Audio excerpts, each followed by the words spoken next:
आप सभी लोगों के नमस्ते प्रणाम। आप लोगों के बहुत सुंदर एक माता रानी के भजन सुनावत हैं। आप लोग भजन के पूरा सुनल जाई।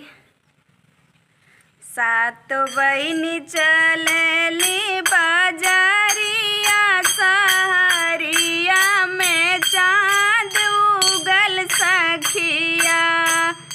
सातो बहिनी चलेली बाजारिया सहरिया में चाँद उगल सखिया। पेड़ा मिठाई माई के मन ही न भावे। पेड़ा मिठाई माई के मन ही न भावे।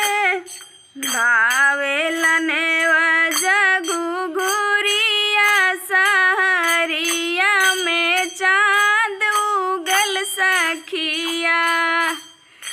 सातो बहिनी चलेली बाजारिया सहरिया में चाँद उगल सखिया।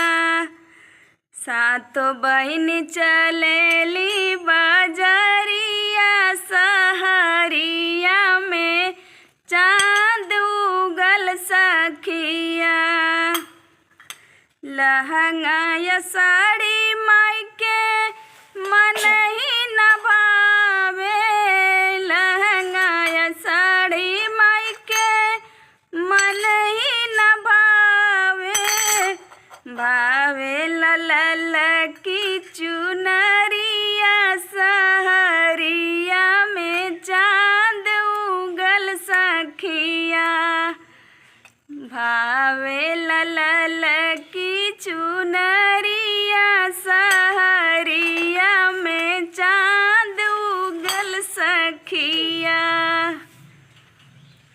सातो बहिनी चलेली बाजारिया सहरिया में चाँद उगल सखिया।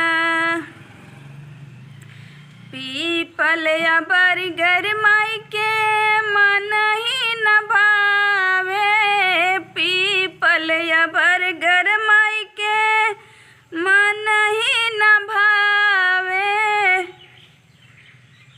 भावे लनी बिया के छहिया सहरिया में चाँद उगल सखिया। भावे लनी बिया के छहिया सहरिया में चाँद उगल सखिया।